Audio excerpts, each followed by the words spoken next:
Hello students, once again welcome back to the channel. So we are back again with a new video, and in the today's video we are going to discuss NCERT solution of chapter number 14 Workplace Quality Measures from Unit 4 Maintain Healthy, Safe and Secure Working Environment for Class 10 IT 402. अगर आपने previous videos या NCERT solutions नहीं देखे हैं, उसके जितने भी links हैं आपको डिस्क्रिप्शन बॉक्स में मिल जाएंगे। आपको चैनल के प्लेलिस्ट सेक्शन में भी सारी प्लेलिस्ट मिल जाएंगी, chapter wise as well as unit wise. तो आप स्टार्ट करते हैं multiple choice questions of chapter number 14। We are having the first question, to provide healthy and safety working environment every organization must have dash. एक healthy और safe working environment provide कराने के लिए organization में क्या होना चाहिए? Cleanliness, filtered water, clean washroom और ऑल ऑफ द अबव। ये बहुत बेसिक से रिक्वायरमेंट है जो हर ऑर्गेनाइजेशन में होनी चाहिए। So the answer will be all of the above. Moving on to question number 2. Air pollution is mostly caused by the production of dash in the surrounding air. Air pollution किस वजह से होता है? Surrounding air में क्या होने की वजह से होता है? Dust, mixture of solid particles, gases, all of the above. तो इसका आंसर भी आपका क्या रहेगा? All of the above. इन सब की वजह से एयर पोल्यूशन रहता है। Then third, repetitive use of muscle में फील पेन इन योर। अगर आप मसल्स का बहुत ज़्यादा यूज़ करते हैं किसी भी काम को करने के लिए, तो उससे आपके कहाँ पेन हो सकता है? नेक, शोल्डर, रिस्ट और fingers, all of the above. Answer will be all of the above. Question number 4, the security department of an organization is not responsible for.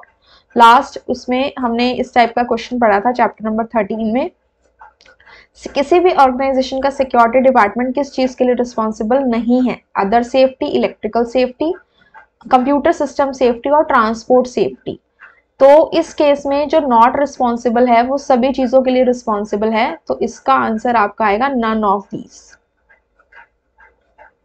Other safety के लिए भी रिस्पॉन्सिबल है, computer system safety के लिए भी responsible है, electrical safety के लिए भी रिस्पॉन्सिबल है, ट्रांसपोर्ट सेफ्टी के लिए भी रिस्पॉन्सिबल है। आप यहाँ बुक में देखो स्पेसिफाइड है, हमने चैप्टर 13 में पढ़ा था। पर्सनल सेफ्टी के लिए रिस्पॉन्सिबल है, ठीक है, and computer system safety, electrical safety, transport safety and other equipment safety. तो उसमें पूछा है आपसे नॉट रिस्पॉन्सिबल फॉर, तो इसमें से तो ऐसा कोई नहीं है जिसके लिए वो रिस्पॉन्सिबल नहीं है। तो इसका आंसर आपका होगा नन ऑफ दीज, ठीक है। और इस केस में नेक्स्ट क्वेश्चन है हमारा, for an organization the proper security procedures will reduce. जितने भी हमारे सिक्योरिटी प्रोसीजर्स अगर सही हैं तो उससे क्या कम होंगी? लाइबिलिटीज कम होंगी, आपको अमाउंट किसी भी चीज के लिए पे कम करना पड़ेगा, इंश्योरेंस के लिए भी आपको अमाउंट कम पे करना पड़ेगा, बिजनेस रेवेन्यू इंक्रीज होती है। तो लाइबिलिटीज और इंश्योरेंस ऐसी चीज हैं जो प्रॉपर सिक्योरिटी प्रोसीजर्स की वजह से रिड्यूस होती है। Coming to question number 6, do not wear dash when working with the machines. जब आप मशीन्स के साथ काम कर रहे होते हैं आपको क्या नहीं डालना चाहिए? Jewellery, safety glasses, mask, glove, BCD डालनी चाहिए, ज्वेलरी नहीं डालनी चाहिए। So this is the correct answer. 7, sore lower back is caused due to dash. Reaching forward frequently, no lumbar support, no upper back support from chair, reaching forward for long periods. Sore lower back, हमारे lower back में जो pen हो जाती है वो इसलिए होती है, मोस्टली इस वजह से होती है कि जो आपके लोअर बैक में प्रॉपर एक सपोर्ट नहीं होता लोअर बैक साइड में। लंबर का मतलब होता है लोअर बैक में। तो जब वहाँ सपोर्ट नहीं मिलता आपको, जैसे मान लीजिए चेयर आपकी प्रॉपर नहीं है या जिस भी चीज़ पे आप बैठे हैं वो प्रॉपर नहीं है, आपको प्रॉपर सपोर्ट नहीं मिल रहा, उस वजह से सोर लोअर बैक हो सकती है। So the answer is no lumbar support. Coming to question number 8, what should you do with the problem of dry eyes. Dry eyes कब होती है? जब हम बहुत देर तक सिस्टम के सामने काम कर रहे हैं और हम ब्लिंक नहीं करते हैं, तो क्या करना चाहिए? आंसर है इसका, ऑप्शन है इसके, forgot to blink, rest eyes periodically and do simple eye exercise, do exercise और blink the eyes. So the answer here is rest eyes periodically and do simple eye exercises. Question number 9, if light is coming directly behind और in front of you. अगर आपके पीछे से light आ रही है या आपके सामने से लाइट आ रही है तो यू में सफर फ्रॉम आई स्ट्रेन, सोर eyes, dry eyes, I strain and सोर आइज। दोनों ही हो सकते हैं, आपकी आइज पे स्ट्रेन पड़ सकता है, जोर पड़ सकता है, and your eyes can swell up. So both are the correct answer which is given in option number D. Coming to fill in the blanks of this chapter, air and water pollution can be analyzed using dash, dash and dash analysis. एक इसमें दिया हुआ है physical, ठीक है, उसके बाद chemical and biological analysis. इन तीन टाइप के एनालिसिस से हम एयर और वाटर पोल्यूशन को चेकआउट कर सकते हैं। pH value of water can be measured through dash analysis. किस एनालिसिस से हम वाटर की pH वैल्यू को मेजर कर सकते हैं? केमिकल एनालिसिस से। Dash indicators are use to monitor the health of the ecosystem. Ecosystem की हेल्थ को मॉनिटर करने के लिए क्या इंडिकेटर्स होते हैं? माइक्रोबियल इंडिकेटर्स, माइक्रो ऑर्गेनिजम्स होते हैं ना, those. Ergonomics is the science concern with dash and arranging the things. Ergonomics किस चीज से रिलेटेड है? कि चीजों को अरेंज कैसे किया गया या डिजाइन कैसे किया गया। जैसे एर्गोनॉमिक्स एक होता है टाइपिंग एर्गोनॉमिक्स, तो आपका सिटिंग पोस्चर कैसा है, आपके डिवाइसेस कैसे प्लेस्ड हैं, ठीक है। तो एर्गोनॉमिक्स बेसिकली होता है कि चीजों को डिजाइन और अरेंज कैसे किया जाता है। Question number 5, working with wrist extended too much repetition can cause dash. Working with wrist extended too much, बहुत ज्यादा एक्सटेंड करके आप रिस्ट से काम कर रहे हैं तो आपकी रिस्ट में पेन हो सकता है, which can lead to arching wrist. The repetition of a seemingly dash task over a period of time can cause an injury. Innocuous task, innocuous का मतलब होता है which is not much harmful। लेकिन मान लीजिए, जैसे कि मान लीजिए एक टास्क है जहाँ पे आप फाइल्स को अरेंज करने का या इस टाइप से कोई काम कर रहे हैं, लेकिन वो बहुत ही लॉन्ग टाइम तक कर रहे हैं, तो उस केस में आपको कुछ ना कुछ हैजर्ड या इंजरी हो सकती है। रिपीटिशन, बेसिकली बात आ रही है रिपीटिशन की। Then seventh is if a cord or wire will cross a pathway safety, it should be marked with dash. मान लीजिए आपका काम आने जाने का है एक जगह पे और बार बार आपके पैर में वो वायर आ रही है, तो वहां पे उसको एक मार्क कर सकते हैं हैजर्ड टेप से। येलो कलर की और ब्लैक कलर की टेप होती है, तो इससे कोई भी पर्सन वहां आ रहा है तो उसको जैसे ये टेप दिखती है तो थोड़ा सा प्रिकॉशनरी मेजर ले सकता है कि यहाँ से थोड़ा सा दूर से चल के जाना है। तो answer is hazard tape. Question number 8, loose cords and wires can cause dash. जो लूज वायर्स और कोर्ड्स होते हैं उसकी वजह से क्या हो सकता है? Electrical hazard.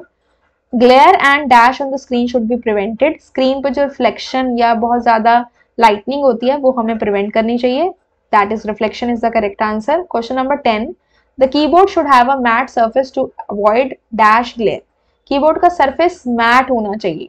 मैट का अपोजिट होता है शाइनी। शाइनी होता है तो कहीं ना कहीं आईज में वो रिफ्लेक्ट करता है, तो रिफ्लेक्टिव ग्लेयर को अवॉइड करने के लिए it should have a matte surface, ठीक है। Coming to C part, true और false. Question number 1, the work environment of an organisation must be free from dash and dash, hazards and risk. True false है, तो ये चीज ठीक है, so the answer is true. Practice a no vehicle day in every week to avoid air pollution. आप work place पे काम करने जाते हैं तो अगर आप एक दिन अपने व्हीकल को यूज ना करें तो कहीं ना कहीं आप एयर पोल्यूशन को प्रिवेंट कर रहे हैं, तो आप ये कर सकते हैं, this is true. Applying ergonomics can improve performance and productivity. अगर थिंग्स की अरेंजमेंट और डिजाइनिंग अच्छी होगी, हम उसके अकॉर्डिंग अपना काम करेंगे तो हमारी परफॉर्मेंस और प्रोडक्टिविटी इंक्रीज होगी, this is true. Wear rings, watches and necklaces while working on computer, no, this is false. Never touch और try repairing any electrical equipment with wet hands. ये चीज ठीक है, कभी भी हमें वेट हैंड से इलेक्ट्रिकल चीजों को टच नहीं करना चाहिए, this is true. Unplug all power sources and cables from computer while working on computer. जब आप कंप्यूटर पे काम कर रहे हैं तब तो पावर सोर्सेज और केबल्स आपको अनप्लग नहीं करने, तब तक तो प्लग रहेंगे ही, सो दिस इज फॉल्स। तब कर सकते हैं अनप्लग जब आपका उसका कोई काम नहीं है। Occupational overuse syndrome is also known as repetitive strain injury, yes. Occupational overuse syndrome इसी का दूसरा नाम है रिपीटेटिव या repetition strain injury, this is true. The work chair must be stable and allow the user to move easily.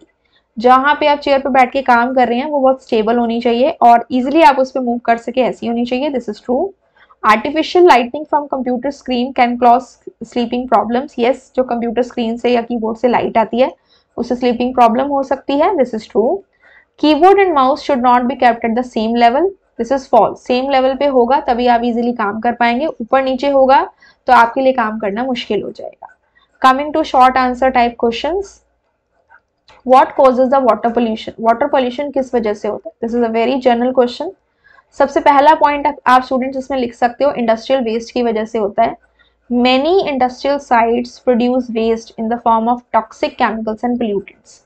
Industries में बहुत सारा काम होता है जिससे कि टॉक्सिक केमिकल्स और पोल्यूटेंट्स रिलीज होते हैं और जब उन्हें ट्रीट ना करके डायरेक्टली या बहुत कम ट्रीट करके वाटर बॉडीज में डाला जाता है तो फ्रेश वाटर के कॉन्टैक्ट में आने से बॉडीज जो हैं वो पोल्यूट हो जाती हैं, water bodies. Then sewage and waste water, जो हमारे हाउस होल्ड का सीवेज और वेस्ट वाटर होता है जब वो सी में डाला जाता है फ्रेश वाटर के साथ, जब वो मिक्स हो जाता है तो इस केस में क्या होता है, इट कॉजेज वाटर पोल्यूशन, जो भी उसमें पैथोजेंस और बैक्टीरिया होते हैं वेस्ट वाटर में, उसकी वजह से डिजीजेस होते हैं और हेल्थ रिलेटेड इश्यूज हो सकती हैं एनिमल और ह्यूमन लाइफ में, ठीक है। Next is oil leaks and spills. कई बार शिप की वजह से ऑयल लीक्स और स्पिल हो सकते हैं वाटर के अंदर, किसी भी वाटर बॉडी में, जिससे कि क्या होता है, वाटर पोल्यूट हो जाता है, ठीक है। The next is the use of insecticides and pesticides. Farmers जो है वो इंसेक्टिसाइड्स और पेस्टिसाइड्स का यूज करते हैं ताकि उनके क्रॉप पे कोई भी इंसेक्ट जो है, ताकि उनके क्रॉप को कोई भी इंसेक्ट या बैक्टीरिया हार्म ना करे। लेकिन जब वो इसे यूज करते हैं तो कहीं ना कहीं वो क्रॉप को थोड़ा सा खराब भी करता है, और जब बारिश आती है तो रेन की वजह से जो केमिकल है वो मिक्स हो जाता है नॉर्मल पानी के साथ या ग्राउंड वाटर के साथ, जो कि रिवर्स और स्ट्रीम्स में फ्लो करते हुए जाता है and it pollutes the water. Okay, so these are some of the causes of the water pollution. Coming to the next question. Next question is what is occupational overuse syndrome. Occupational, related to occupation, जो आप काम कर रहे हैं, overuse syndrome, इसको हम repetition strain injury RSI भी बोलते हैं। बेसिकली ऑक्यूपेशनल ओवरयूज सिंड्रोम में एक रेंज ऑफ कंडीशंस होती हैं, बहुत सारी कंडीशंस होती हैं जिनकी वजह से आपके मसल्स में पेन हो सकता है, टेंडन्स या सॉफ्ट टिश्यूज में पेन हो सकता है। सो इस मतलब कोई भी आपका काम जब रिपीटेटिवली आप करते हैं और उससे जो आपको पेन या डिस्कम्फर्ट होता है, उसका मतलब होता है occupational overuse syndrome. It is caused और एग्रावेटेड बाय वर्क, आपके काम की वजह से और इंक्रीज होता है। रिपीटेटिव उस काम को करना या रिपीटेटिव वो मूवमेंट करना, रिपीटेटिव सेम पोस्चर्स को रखना या फोर्सफुल मूवमेंट की वजह से आपको क्या होता है, ऑक्यूपेशनल ओवरयूज सिंड्रोम, जिसे हम बोलते हैं repetition strain injury, right. Question number 3, what are musculoskeletal problems. Musculoskeletal, muscle skeletal, ये क्या प्रॉब्लम्स होती हैं। हमारी बॉडी के डिफरेंट एरियाज में जो पेन होते हैं, जैसे कि neck, back, chest, arm, shoulders and feet, किसी भी रीजन की वजह से, जैसे कि अगर आपका रॉन्ग पोस्चर है, अनकंफर्टेबल चेयर है, सिटिंग जो आपकी ठीक नहीं है, जो होनी चाहिए जैसी वैसी नहीं है, तो उसकी वजह से मसल्स में या बोन्स में पेन होने लग जाता है, या बॉडी के किसी भी पार्ट में पेन होता है। So that will be called as musculoskeletal problems, ठीक है। Question number 4, what questions to be taken while working on the computer. जब आप कंप्यूटर पे काम करते हैं तो आपको किन चीज़ों का ध्यान रखना चाहिए। देखिए, जो कंप्यूटर का प्लग होता है, मेन स्विच में आपके जा रहा है, तो आप वहाँ पे एक सर्च प्रोटेक्टर का यूज़ कर सकते हैं। सर्च प्रोटेक्टर बेसिकली क्या करता है बेसिकली जो एक कारपेट होता है, बिछा हुआ कारपेट है, उसके ऊपर स्टैटिक इलेक्ट्रिसिटी जनरेट होती है जब आप उस पर मूव करते हैं। तो सर्च प्रोटेक्टर बेसिकली क्या काम करता है, जब आप अपने स्विच को, अपने प्लग को उसमें स्विच में प्लग इन करते हैं, तो वो आपकी वोल्टेज को डिवाइड कर देता है उस इलेक्ट्रिकल डिवाइस के अंदर। तो इससे क्या है, कभी भी शॉक के चांसेस कम हो जाते हैं। तो you should use a surge protector. Have a battery backup system, एक बैटरी बैकअप आपके पास सिस्टम होना चाहिए कि इन केस अगर पावर की प्रॉब्लम हो जाती है, जैसे यूपीएस वगैरह लगा हो, तो उस केस में आपका सिस्टम एकदम से बंद ना हो। रिमूव ज्वेलरी, जब आप सिस्टम पे काम करते हैं तो you should not wear watches, rings और नेकलेसेस, बिकॉज ये कंडक्टिव मटेरियल से बने होते हैं जो कि कंप्यूटर के कंपोनेंट्स को स्ट्राइक करके खराब कर सकते हैं। Then unplug all power sources, जब आप कंप्यूटर पे काम नहीं कर रहे हैं तो आप जितने भी पावर सोर्सेज हैं उनको अनप्लग कर सकते हैं। प्लस जो पावर सोर्सेज अगर बहुत टाइम तक प्लग इन रहते हैं तो आपके हार्डवेयर को डैमेज कर सकते हैं, बिकॉज जो प्रोसेसर है वो बहुत जल्दी हीटअप हो सकते हैं, और साइड में कोई हीट सिंक या फैन नहीं है तो गर्मी की वजह से कहीं ना कभी शॉर्ट सर्किट भी हो जाता है। तो जब रिक्वायर्ड नहीं है, you can unplug that. Watch out for codes and wires, हमेशा चेक करिए कि एक सिस्टम पे काम कर रहे हैं तो जो भी कोड्स या वायर्स उसके साइड से जा रहे हैं वो लूज ना हो और किसी के पैरों में ना आए during the time we are walking, या फिर आप उसे मार्क कर सकते हैं हैजर्ड टेप से। अवॉइड वाटर, वेट हैंड से या वाटर का कोई भी चीज वाटर से रिलेटेड वो आप इलेक्ट्रिक चीजों के पास ना लेके जाएं, और किसी भी इलेक्ट्रिकल इक्विपमेंट को आप वेट हैंड से टच ना करें, because body is a good conductor and it can lead to the current also. So these are some of the points you have to take care जब आप computer पे काम करते हैं। Next question is why is there a no right way to use a laptop. Laptop को use करने का हमेशा कोई राइट वे क्यों नहीं है। अब देखो, जब आप डेस्कटॉप पे काम कर रहे हैं तो आप एक प्रॉपर पोजीशन में बैठे हैं, लेकिन लैपटॉप को आप कहीं पे भी लेके काम कर सकते हो, ठीक है। तो उस केस में क्या होता है, जो हमारी स्क्रीन है और जो हमारा कीबोर्ड है वो दोनों एक दूसरे के बहुत पास होते हैं, सेपरेट नहीं है जैसे कि डेस्कटॉप में होते हैं। सो इसमें कोई इसको यूज करने का एक सही तरीका नहीं है। अगर आप पोजीशन को एक सही हाइट पे रखेंगे और बैक और नेक को आप एक स्ट्रेट पोस्चर में रखेंगे तो दैट इज गुड। लेकिन अगर आप डिफरेंस होगा हाइट्स में तो आपको अपने आर्म्स और शोल्डर को उसके लिए लिफ्ट करना पड़ेगा, और ऊपर नीचे होगा तो उसके अकॉर्डिंग आपको आर्म्स और शोल्डर को लिफ्ट अप या डाउन करना पड़ेगा, तो it will cause a problem. तो हम ये कह सकते हैं कि ऐसा कोई स्पेशली राइट वे नहीं है, बट एक जो राइट वे है वो ये होता है कि आप बिल्कुल सामने अपने लैपटॉप रखें एक हाइट, प्रॉपर हाइट के टेबल पे, और चेयर भी आपकी इस हाइट पे होगी सामने ही आपको अपना लैपटॉप की स्क्रीन नजर आ रही है और आप उस पर काम कर रहे हैं, ठीक है। Now question number 6, what causes eye strain and how to avoid it. देखो आई स्ट्रेन बहुत इजी चीज है जो हमसे पूछा जा रहा है कि आई स्ट्रेन किस वजह से होता है। जब हम बहुत देर तक सिस्टम पे काम कर रहे हैं, आईज को ब्लिंक नहीं कर रहे, उस वजह से आई स्ट्रेन होता है। कोई ब्राइट लाइट आपके सिस्टम की है, ग्लेयर और फ्लिकरिंग इमेजेस हैं, उससे आई स्ट्रेन हो सकता है। आप कॉन्स्टेंटली स्क्रीन पे फोकस कर रहे हो और आप ब्लिंक करना भूल गए, आपकी आईज ड्राई हो रही हैं, उससे आपको आई स्ट्रेन हो सकता है, ठीक है। कंप्यूटर के आप जहां बैठे हैं उसके बैक साइड से कोई रिफ्लेक्शन आ रही है तो इस वजह से भी क्या हो सकता है, आई स्ट्रेन हो सकता है। And it can lead to watery eyes, burning sensation in the eyes, headache हो सकते हैं और नेक पेन भी इससे हो सकती है। अब इसको अवॉइड कैसे करना है, सबसे पहली चीज है कि आप अपने सिस्टम के सामने बैठ के काम कर रहे हो तो आप उसकी ब्राइटनेस को एडजस्ट करके रखो ताकि उसका स्ट्रेन ना हो। और आपके सिस्टम पे ऐसे कोई इमेज है जो बार बार फ्लिकर कर रही है तो उसे हटा दीजिए। अपनी स्क्रीन को आप बार बार रीपोजिशन कर सकते हो, जहां से आपको ज्यादा लाइट मिल रही है आप वहां की तरफ उसे लेके जा सकते हैं। एक प्रॉपर विजन डिस्टेंस रखिए कंप्यूटर स्क्रीन से और बीच बीच में अपनी आईज को आपको ब्लिंक करते रहना है। और आप आई एक्सरसाइज कर सकते हो। आप सिस्टम पे काम करते हुए एंटी ग्लेयर ग्लासेस, जिससे आपकी आईज पे रिफ्लेक्शन ना पड़े, ऐसे आप ग्लासेस का यूज कर सकते हो। Screen should be kept clean और डेस्क लैंप आप यूज कर सकते हैं to make it easier to use, ठीक है। इस चीज का ध्यान रखें कि जो स्क्रीन के कलर्स हैं वो देखने में बहुत स्मूथ हैं, बहुत ज्यादा ब्राइट नहीं है। एंड अपनी आईज को आप पीरियोडिक ब्रेक्स दो स्क्रीन से, फ्रिक्वेंट ब्लिंकिंग करते रहिए, और साथ में ये ध्यान रखिए कि आपके स्क्रीन और आपकी आईज का डिस्टेंस कम से कम 30 मीटर्स का है, बीच बीच में ब्लिंक करना है आपको। और आपका जो मॉनिटर है वो 18 टू 24 इंचेस आपके फेस से होना चाहिए दूर। सनलाइट से और किसी भी रिफ्लेक्शन से आपको बचा के रखना है अपनी आईज को, इवन स्क्रीन के ऊपर इन चीजों से आपको बचा के रखना है। So this is how you can avoid the eye strain. Coming to question number 7, what type of display screen is suitable to work on computer? जब आप कंप्यूटर पे काम करते हैं तो डिस्प्ले स्क्रीन आपकी कैसी होनी चाहिए। सबसे पहली चीज, जो आज के टाइम पे मॉडर्न एलईडी मॉनिटर्स आ रहे हैं प्रॉपर साइज के और स्पेस जिसमें अच्छा हो कैरेक्टर्स और लाइंस में, वो यूज कर सकते हैं। सेकंड, स्क्रीन के ऊपर जो इमेज है वो स्टेबल हो, उसमें कोई भी फ्लिकरिंग ना हो, that should be taken care of. And third is screen should B free of reflective glare and reflection, screen पे कोई भी रिफ्लेक्शन ना आए जिसके आपकी आईज पे स्ट्रेन पड़ता है, तो ये आपको ध्यान रखना है। Then question number 8 is what type of keyboard is suitable to work on computer. Computer पे काम करने के लिए किस टाइप का कीबोर्ड सुटेबल है। टिल्ट करना चाहिए, स्क्रीन से थोड़ा सा सेपरेट होना चाहिए ताकि आप कंफर्टेबली किसी भी वर्किंग पोजीशन पे बैठ के काम कर सकें और आपके आर्म्स और हैंड्स में कोई भी थकान ना हो, फटीग ना हो।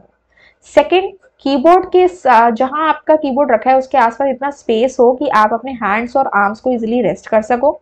देन कीबोर्ड का एक मैट सरफेस होना चाहिए, शाइनी सरफेस की वजह से रिफ्लेक्शंस आती हैं, तो एक मैट सरफेस हो जिससे कि रिफ्लेक्शंस ना आए। एंड जो सिंबल्स हैं कीज पे वो इजीली आपको दिखाई दे सके, आप इजीली उनसे काम कर सके। So these are some of the points which need to be taken care of, ऐसा आपका कीबोर्ड होना चाहिए।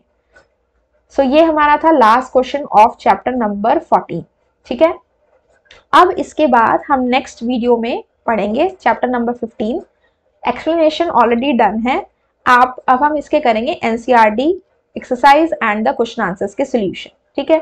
तो आज की वीडियो में जो हमने एक्सरसाइज और सॉल्यूशंस किए चैप्टर नंबर 14 के स्टूडेंट्स, आई होप आपको समझ में आ गए। स्टिल कोई डाउट है, feel free to ask in the comment section. So मिलते हैं आपसे नेक्स्ट वीडियो में with the exercise solution and question answer solution of chapter number 15, which is the last chapter of the last unit. So meet you till then, have a good day and thank you so much.